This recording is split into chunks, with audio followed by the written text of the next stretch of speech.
subject today. My name's Jonathan Curtis, and I manage MetricStream's healthcare practice. I want to introduce today John Tartt. He is the Vice President of ERM at Atrium Health. He is leading the implementation of ERM activities across all aspects of Atrium's business. John also serves on the Business Advisory Board at the University of North Carolina and co-chairs the ERM Roundtable in Charlotte. So with that, let's give a warm welcome to John.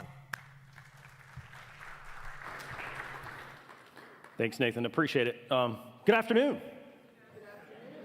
I'll take that. Anybody first time to Baltimore? It's my first time as well. I came in Saturday. I'm a baseball fan. I came in to go to the Yankees-Orioles game. Got there, 4 o'clock start, 4:05. Got there, plenty of time. The Tartt was on the field. Rain delay. Not a drop of rain. Nowhere to be found. As a matter of fact, I leaned over to the guy beside me and said, "Can I borrow your sunscreen while we're on the rain delay?" 2 hours later, the first pitch comes out. What happens? It starts to rain. We missed 2 hours of play.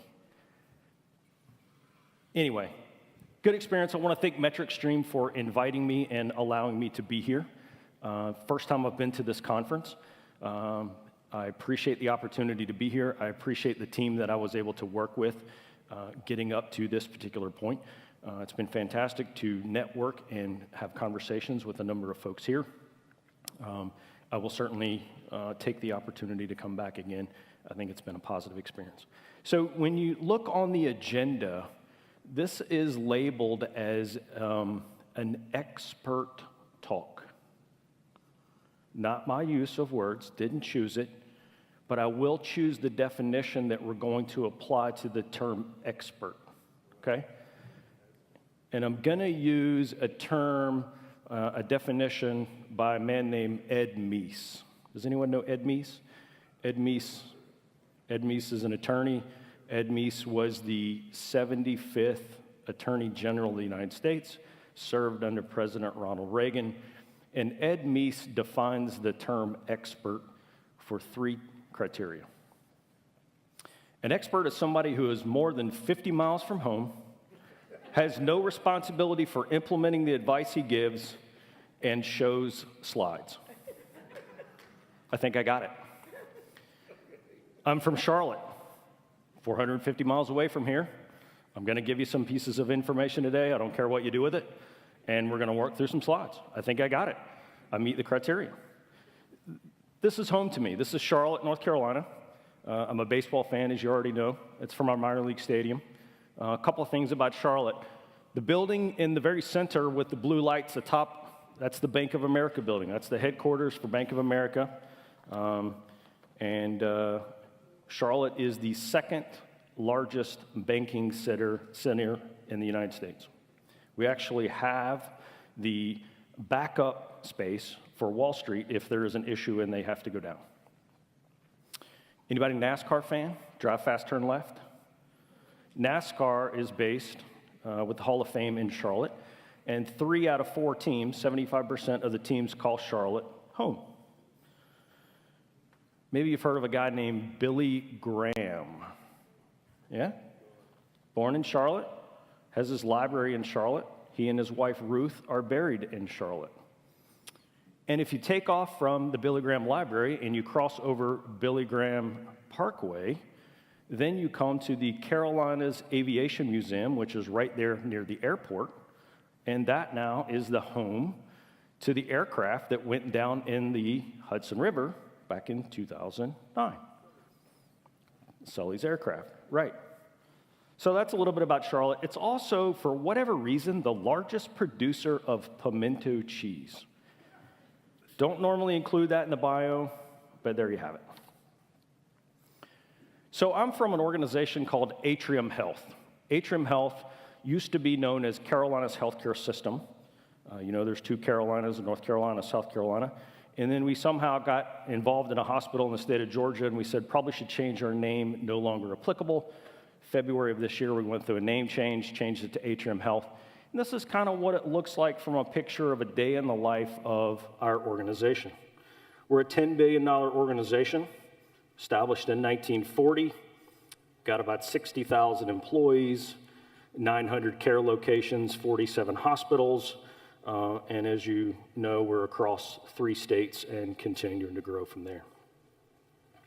The interesting piece to me is this one at the very bottom, $5.1 million in uncompensated care and benefits to our community every single day. We're proud of that. So what are we going to talk about today? We're going to talk about 3 things. We're going to talk about my ERM framework that I use. I think it's important to start with that because I want you to know what we learned about using that framework. One of the key things that we learned is that we needed a different framework to look at and explore emerging risks, and we'll talk about that and where that particular framework came. And then we'll talk a little bit about lessons learned. Now, what's on those particular puzzle pieces is not necessarily that important. The key piece is that we have multiple pieces of that puzzle that come together to help us put together the risk profile for the organization. So how do we get involved as a healthcare entity in enterprise risk management? Well, as I told you, we're based in Charlotte. It's a large banking center, so you might imagine that our board is made up of folks from banking, finance, insurance, energy, things like that. And if you think back to 2008, what was going on in 2008, latter part of 2008 going into 2009, any kind of significant events there? Mortgage crisis, anything else? Bailouts? Lehman Brothers? I won't mention all the names, but there was an organization based in Charlotte called Wachovia. It's the 4th largest bank at the time, had some significant challenges, later was acquired by Wells Fargo, right? And we've got we're now the East Coast home for Wells Fargo. But at that particular time, our board said, what are you guys doing about enterprise risk management, right? We said, well, we'll get back to you, right? We had to go figure out what it was. We had to ask some questions. We had to understand what they were looking for, right? But it was a blessing for us to be in a situation where our board was asking us, it was a pull from the board, right, instead of a push from us. It was a much easier transition. We would not realize that for several years, but it was a much easier transition for us to get that engagement from senior leadership, and it was a much more applicable process for us to get engaged the particular board. So we'll talk about our EM framework. We're talking about emerging risk framework. Emerging risk framework for us really helps us understand some of our blind spots. Not all of them, but some of them. Think about in your automobile. You got blind spots, right? Down the right-hand side of your corner of your car. We've had some technology that's come out. I know I have it in my car that tells me when somebody's in my blind spot, right? A little something different. Same thing on the left side. There may be some things behind you directly. I've got a backup camera as well. Makes it a little bit easier. This framework helps us see some of those, not all of, but some of those particular blind spots. And then we'll talk about some of the lessons there. So how does this framework work? Well, most of you that are involved in ERM or know a little bit about COSO will see key parts of the COSO framework, and that's what we decided to go with. So let me kind of show you a little bit about how this works. So you start in the top corner up there, the 12 o'clock spot, and you see strategy and objective setting. We're assuming you got a strategy. We're assuming you've set your objectives for the upcoming year, and want you to think about those. Whether you're a business unit leader, you're an executive in the organization, I want you to think about starting with your strategy and what are you going to accomplish for this year. Now I want you to think about what can keep you from accomplishing those particular objectives. And I would argue that those are some of the risks that are facing you. So we go to the business units. There's about 75 of them in our organization. We work with them individually through a process. We won't get into that today. We work through a process to understand what are the most significant risks impacting you, which will ultimately impact our strategy for the organization. We identify those risks. We prioritize using some particular metrics. We won't get into that today. It's not relevant to this particular topic. And then we get into what I believe is one of the most difficult things to do, and that is to talk about control activities. It's easy to identify risk. It's actually easy to prioritize risk. It's very difficult to articulate what you are doing about the risk. And this is where we spend a significant amount of time. And then the final step of this, as you continue the circle, is we report that information, we communicate it to applicable parties, and we monitor those risks, particularly those control activities, on an ongoing basis throughout the year. Now, you'll see in the very center of this, we have a tagline. We borrowed it from Moody's. We weren't original enough to come up with it on our own. But really, the whole process for us is about supporting a culture of informed leadership, right? We want to inform our leaders so they therefore can make better decisions. That's the whole reason we go through this particular process. Now, what we know about this process is it told us about those known risks, those risks that somebody knew something about, that were already impacting us in some particular manner, and then in most cases, somebody was doing something about. Well, that was great. That was great information, but it wasn't the whole picture. We needed to expand that. We needed to know where those blind spots were so that we could fill in this picture a little bit more. And we learned, I'll come back to this, not this particular slide, but I'll come back to this piece right up here where we start with strategy and objective setting. I'm going to come back to that in a few minutes when I show you the question we ask about emerging risks. All right, so this right here is about, I don't know, I think it came out, probably produced this in, 2011, 2012, doesn't matter. It's a number of years old. Most of the information is outdated. It doesn't even look like this anymore. But we produce a document on an annual basis called our System Snapshot. And our System Snapshot is the most significant risks and or opportunities that exist for the organization. We tie that into a strategic objective. Where is that risk going to fit into the strategy? What's the risk exposure to the organization? What's our risk appetite for that? We want to see where those two things line up. And then what are we doing about it, right? You'll see at the bottom right down here, even back several years ago, we were looking at emerging risks, right? But we didn't have a process for identifying those. It was kind of ad hoc. It was somebody would say, yeah, I think maybe this should be on our risk register, but it didn't come forward. And then the other piece of this was, you'll notice, we have them listed, but we didn't know what to do with them. We've identified them, or some of them at least, but what do you do with that, right? Now you think back 2010, 2011, cybersecurity was just kind of coming into being. It wasn't till about 2-3 years later that cybersecurity really came out of our risk and control self-assessment. And we attribute that to a couple things, but primarily I attribute to the fact that people were personally being impacted. They'd had a credit card or a debit card or an account that was impacted either from Home Depot or Target or somewhere else, and they were personally feeling it, and therefore that became relevant to their space. So we needed to find some way to identify these risks in a more consistent manner. We needed to find some way to work through these emerging risks and figure out what we were going to do with them, and we needed to find some way to document that we had gone through that process. Very similar to what we had done in our other framework for known risks, but it was very difficult to apply that same framework around unknown risk because we were starting in the known risk with our strategy. Well, these emerging risks weren't impacting our strategy yet. So we found a group that had developed a framework, and it's got 3 parts to it. I'll go ahead and put those 3 parts up here. And I'm going to walk through each of these individually in just a minute with an example associated with it. But it allowed us three particular steps here, right? A way to identify any particular emerging issues, then determine what we needed to know about those, and then think about what kind of action or tools we needed to put in place to deal with those. Now, you'll see a reference in the upper right-hand corner to a group called the ERM core team. We really have 3 particular entities when it comes to ERM. The ERM core team is it's about 25 managers across our organization at a leadership level that meets on a quarterly basis and really does a lot of the digestion of risk and kind of gives us advice. They serve as ambassadors for ERM across the organization. They package information to go to the next level up, which is our ERM Executive Committee. The ERM Executive Committee is the CEO, COO, CFO, Chief Physician, and General Counsel. And they have ultimate authority over what happens with ERM. And then the next step after that is the board.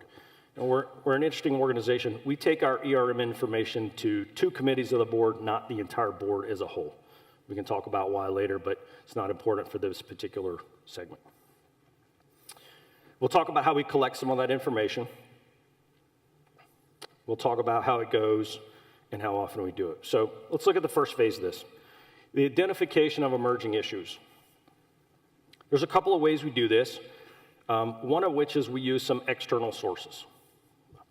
One of the sources we use is Protivita. I don't know if you follow Protivita and their emerging risk blog. They have some great information out there. Don't work for them, don't have any stake in the game.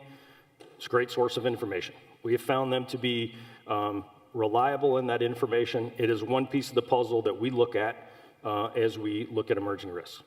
The American Hospital Association puts out emerging trends in the healthcare space, so that's another source of information we use. The Society of Actuaries, professional association, does a great job. I think they just published their 10th level, their 10th one of these. They produce information on emerging risks. There is a group at North Carolina State University in Raleigh called the ERM Initiative, does some fantastic work in ERM. They also publish some work in the emerging risk space. And then on a local level, we've partnered with probably 10 to 12 of the largest organizations in our community. We have continuous dialogue with the ERM team in each one of those, and we talk about some of these emerging risks as well. Now, that's also important because in most of those cases, those organizations have a member of their executive team that sits on my board and vice versa. Gives us an opportunity to exchange information about ERM information that's going to the board so that they know what I'm telling their executives that sit on my board and vice versa. A very helpful way to network with local folks. So we collect that information. We also use a survey instrument that goes out to 3 different groups to talk about identification of emerging issues. One, every board member that I have, it's a survey annually that asks them about addressing or identifying emerging issues. The second group that I go to is my entire executive team, my CEO, and all of his direct reports get asked the same question. I want to know about your emerging issues. Let me know what they are. And then finally, the core team that I told you about, frontline managers, about 25 of them, we asked them the exact same question. So that's probably 25, that's probably about 120 people that get asked that question internal to the organization if you're thinking about the board as being internal to the organization. And we asked them for 3, 1, 2, and 3, give me 3. So at that point, I've got several hundred emerging issues that I'm looking at. We have a prioritization scheme of how we look at those. We really group those into themes as well to see what we're seeing as far as particular trends. So as I told you, the survey process, when I send it out, I give them 3 things. Here's the purpose, upper left-hand corner of the slide. Why are we doing this? Why are you getting asked this particular information? Right? Here's how we use the framework. We want to tell them that. Here's the question I asked them last year. What are the 3 emerging risks that we should monitor over the next 2 to 3 years? Now, I told you I was going to come back to this when I got to this particular slide as it relates to my original framework. One of the things that we have learned over time is that we need to expand that 2 to 3 year time frame out a little bit further. The 2 to 3 year time frame was a little difficult for us to get past some of the existing risks, and we got a lot of existing risks back on. So I think what we're going to do in the future is we're going to tie that timeline into the end of our current strategy. So we're going to say, think beyond our existing strategy, and then what will we be looking at as far as emerging risk from there. And then we give them a definition of an emerging risk that we got from the North American CRO Council. It's a newer evolving risk. You can read the rest of it. The key piece for us in the definition and defining the purpose has to do with, I don't know if I can point with this, I won't try, but implement appropriate actions, right? It's one thing to identify emerging risks. It's another to put some kind of action in play to manage that particular risk. So that's the first part of this. Got to identify them, understand what they are. The second part of this is the identification of either some kind of data source or some additional information or something that can help us kind of quantify what this risk is all about, how it might impact us, when it might impact us, and what the effect of that risk might be on our particular space.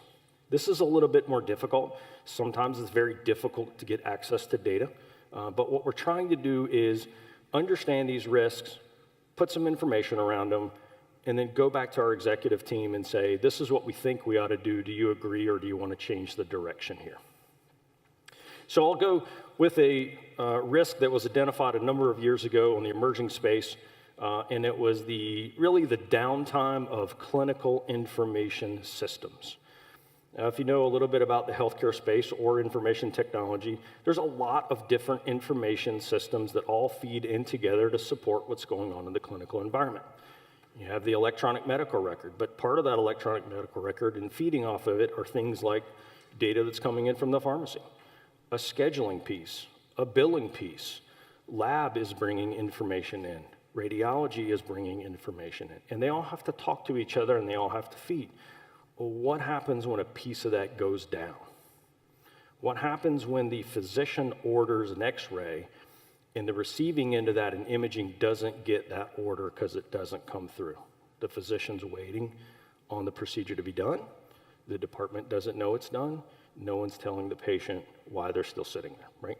Continued problems with that. So we decided to look at it, and we decided to use a process called scenario analysis. Some of you may be using it, to look at what would happen when a portion of an IT clinical system went down. What would we do? What were our current particular pieces in play? So we put together a scenario analysis about it. We gave folks the purpose. Here's the objectives we used. We wanted to understand what would happen if the system was in a slowdown and a failure. We wanted to understand the impacts on a business and a clinical side. And then we wanted them to give us a little bit of information, right? What did you learn from that? What would happen? What would you do? How would you react? How quickly would you react? We gathered all that. We ran that across about 5 different hospitals. We gathered that information, and we sat down with some experts in the field, and we said, here's what we got. Here's what we think it says. What do you believe it said?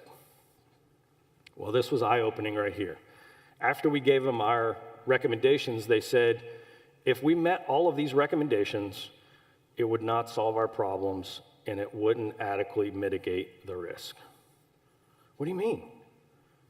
They said, there's some good pieces here, but then there's some pieces that you didn't have the expertise at the table to tell you how they interfaced or why they interfaced or what the other pieces of the puzzle were.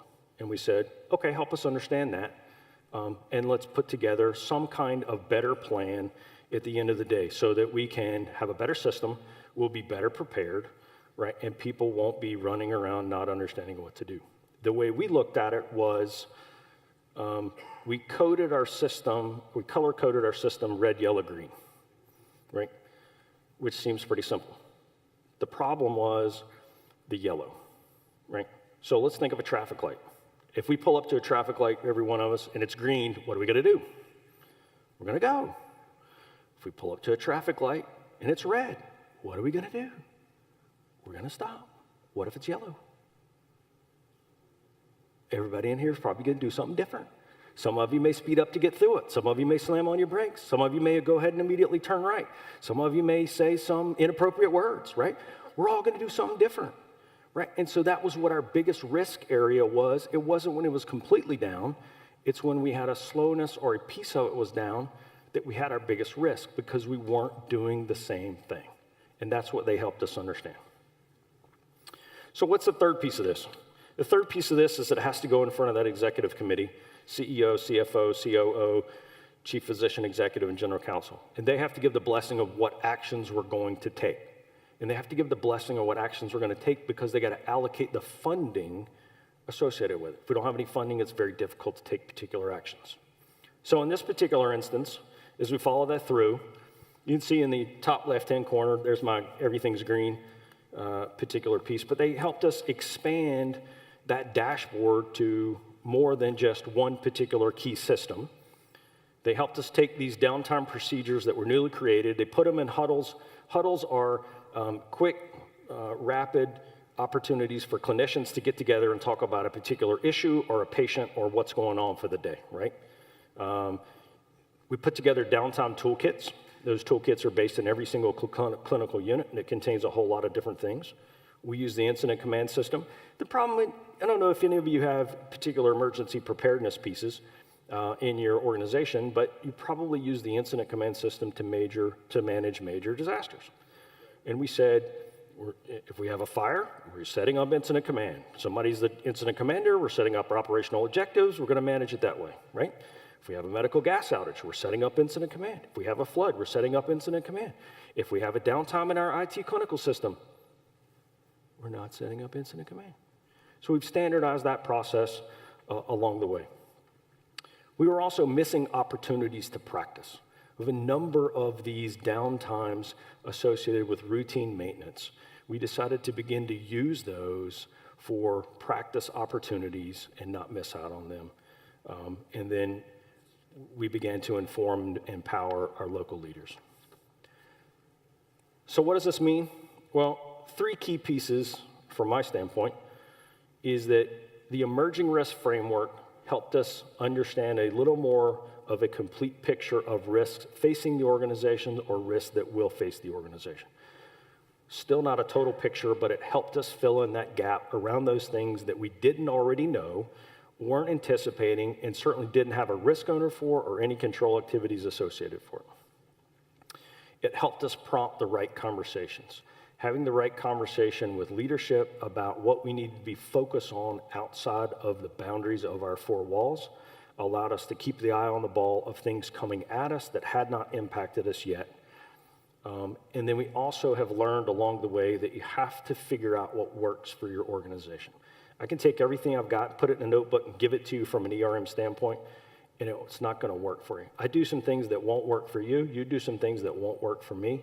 We got to exchange ideas and have conversations with everybody here to prompt those right conversations so that we can become better. That's it for me. I don't know where Nathan is. I'm happy to take some questions, fill in gaps where they exist, or get your ideas and or thoughts as well. I think he's going to bring you a mic.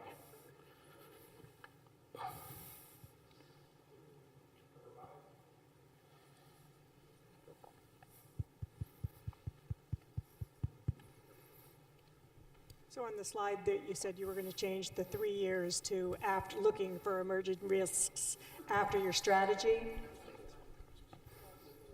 Yeah, we'll try number 4. Okay.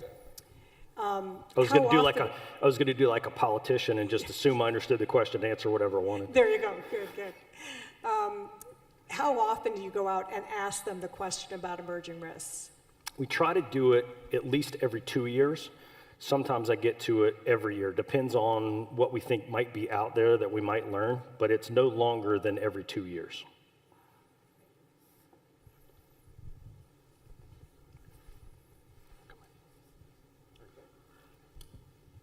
Do you have like a submission process for risks or some sort of intake process in case things come up outside that 2-year window? Yeah, so we're working on that now because what we've learned from our audit team, from our compliance team, and from others is when they go out and they do work, they identify risks. If the risk is owned within that business unit, right? If we come out, we audit your department, we find that there's a process that's not working, or we identify a risk, and you own that risk, we just put it in play with you right there, right? It's your business unit level risk. You didn't know about it. You're going to put it in play. It's when we identify risks that span multiple departments or a much bigger scope than what's in your particular department that it becomes a little bit of an issue. So now those go back to our ERM core team. We're dealing with one right now. We're reporting on it tomorrow. Where it comes to the core team, we try to understand a little bit about what's going on with that risk, and then we make a recommendation to the core team. Here's what we think we ought to do about it. Here's who we think the risk owners ought to be, and then we'll monitor that over the course of whatever time it takes to get that risk within our risk appetite. Did you have a question? I think you answered it for her. My question was about the strategy. You talked in the second or third slide about your strategy window and being able to revise it. My question was, what is that window? And I think you just said 2 years. Our strategy goes out to 2020 right now, right? So we're starting to work on 2021 and beyond. But right now, our strategy goes to 2020, so we've done a pretty good job of understanding the risks associated with our existing strategy. Still a little bit of challenge around those risks that pathways we chose not to take, and what are the risks associated to the organization around those, and we're still trying to figure out how best to address that, but we pretty much know the risks associated with our current strategy. Okay. Your process sounds pretty, I guess, mature and very organized. If you Can I quote you on that? So, yeah. Sure, why not? We're kind of starting from ground zero, and we're just trying to develop an ERM function like today. If you had a very small team and you were starting out today, what are like a couple of concrete steps that you would start out with from the very beginning? The first thing I will tell you from a team standpoint is that I brought my entire team with me, and we're all standing on the stage together, right? So don't feel like you got to have a lot of people to make this work.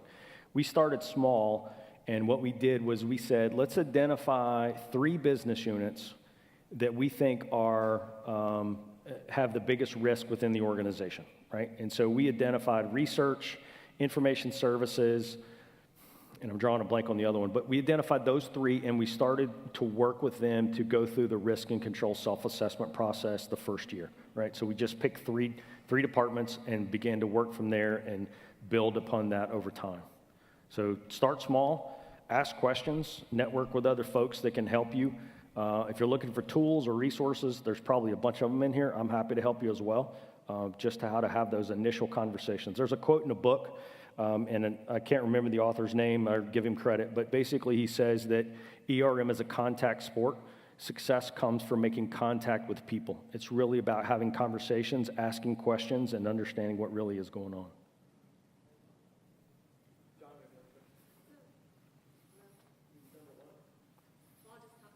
Sure. So you've heard the quote, culture, there we go. You've heard the quote, culture eats strategy for lunch. Yeah. Do you assess or address culture as you're looking at risks? Yes, only because we had to, right? So over the last 2 years, I've gone through a sizable change within my organization. My CEO retired, I brought in a new CEO, and then about 80% of the leadership team has transitioned out and moved on, and we're currently in the process of my chief of staff just retired, and the chief strategy officer is moving into that role, so I'm hiring a new chief strategy officer. We changed our name, and then we made an attempt at a merger acquisition with a sizable entity. So we've had a total change in culture anyway. I don't have a good way to quantify it, though. Other question, oh, there it goes again. My other question has to do with, as you're surveying on your emerging risk, are you doing that face-to-face, or are you using a survey tool, or is it just an email asking the question? Yeah, I get much better information if I do it face-to-face with a conversation. The exception to that is my board. I can't sit down face-to-face with every single one of them. So what I've done is we have a self-assessment survey that goes to board members on behalf of the organization with a letter from the CEO annually, and I've been able to put my risk questions in that survey so it comes under the CEO's signature.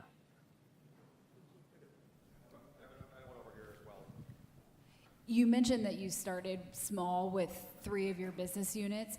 Can you explain how you created buy-in amongst those 3 groups as you were building out your program? We told them they had to. we met with the executives of those 3 particular business units. We explained to them what we wanted to do, why we wanted to do it. This was a non-threatening process. I wasn't coming in to disrupt their business. I was coming in to learn so that we could glean information on behalf of the organization, and particularly to look for risks that spanned multiple departments. I think it's safe to say, at least for my organization and probably the majority of these in the room, when the ability to mitigate or control the risk sits within one individual hierarchy, most people do a really good job of mitigating the risk. It's when the control strategies span multiple departments that it gets a little bit muddy, because we don't know exactly who's in charge or allocating the resources. And that's where we have found some of the largest risk sits for the organization, because nobody's really owns it.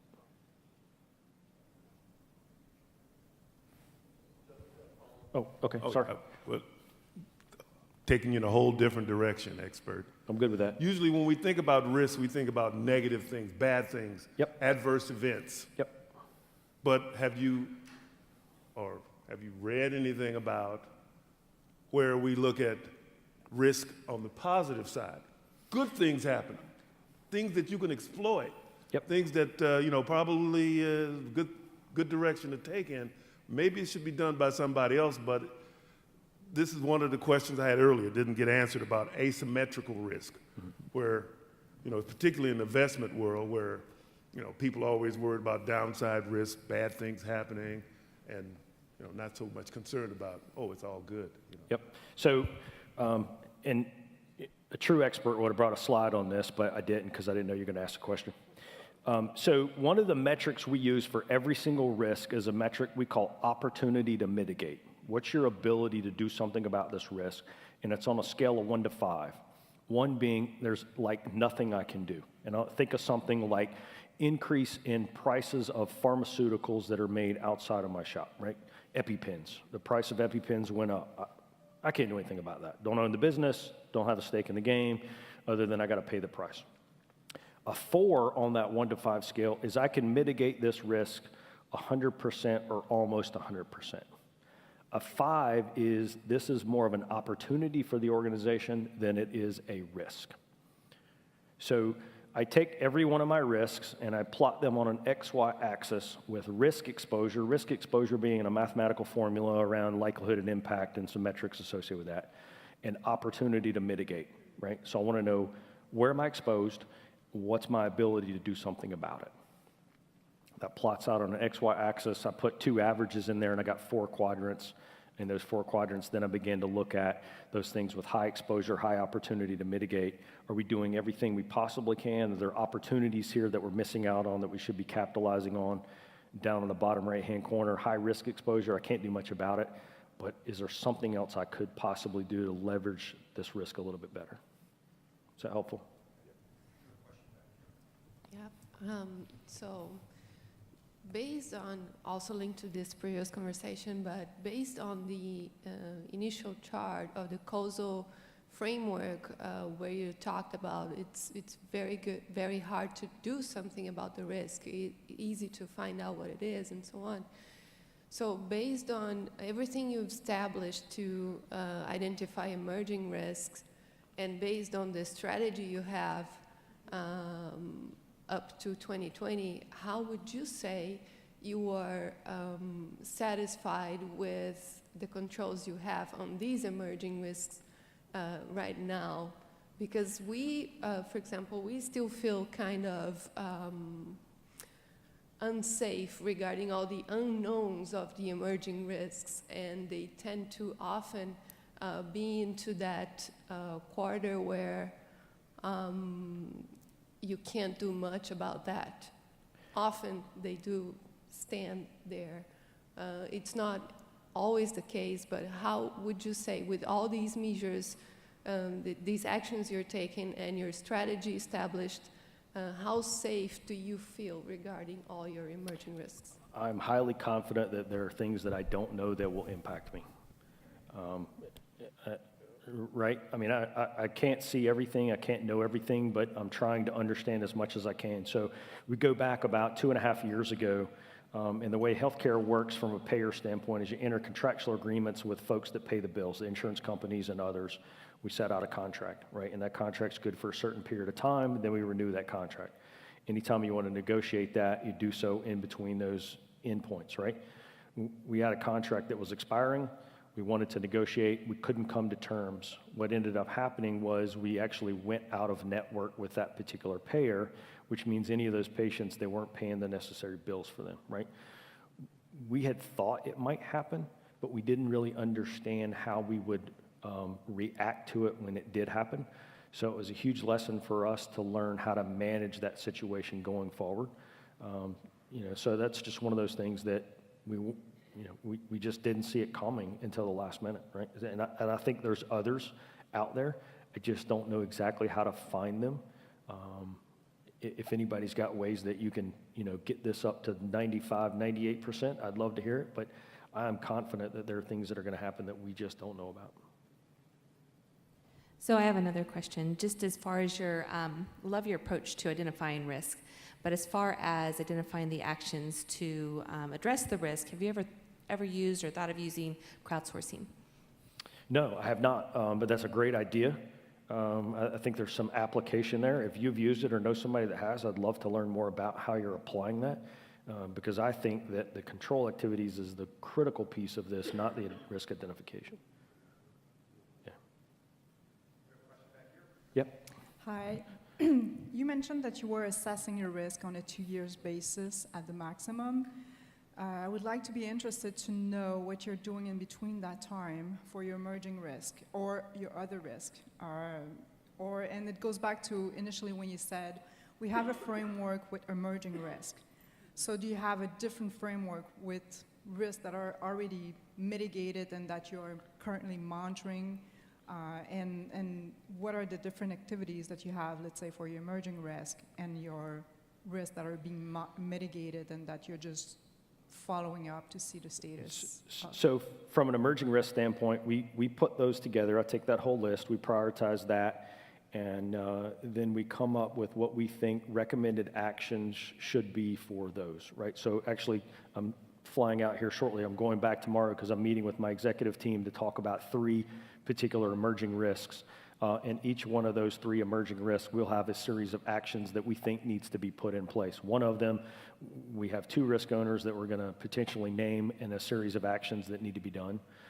In a second one of those, we think that it's just a monitor and wait and see. We don't think it's going to impact us in the next year, and we don't necessarily know what it's going to look like, so let's just continue to watch it. And then the third one, we think there's a third party that can really help us further assess that and give us some new information and come up with some solid recommendations. So our third action will be to work with that third party to come in and further assess, right? So we'll take those 3 actions from a control activity standpoint. Those get reported to our core team on a quarterly basis. Where are we going? What's our risk appetite around this particular emerging risk, and how are we going to get within that risk appetite, just like we would for any other risk, right? When I know my risk exposure and my risk appetite, I want to get my exposure within that appetite. I want to do the same thing for emerging risks. And would there be like any trigger or disruptor, like we talked this morning, to trigger perhaps a more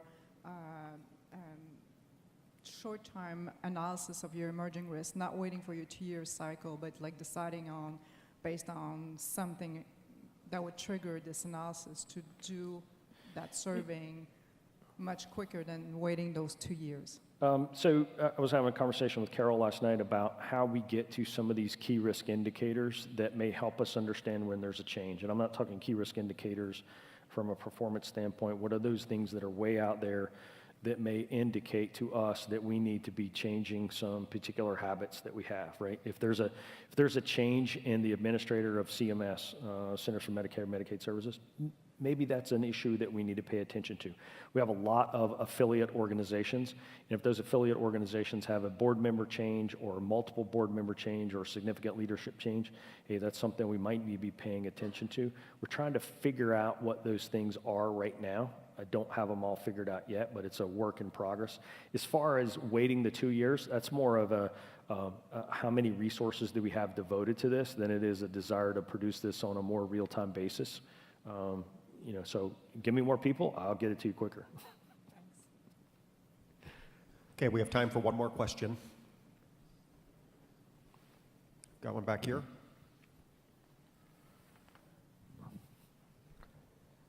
Just wondering, how effective do you find this survey approach with getting all the risks? Just because I've found, we've tried this in the past, and management often just gives what they're currently maybe aware of in the news, and maybe it skews the results like cyber risk or something. It seems to be popping into their heads, but it's actually fairly well controlled. So it's really, or do you kind of push them to kind of give the risks, define emerging risks as something that has had, say, no dollar impact to the company as at this point in time?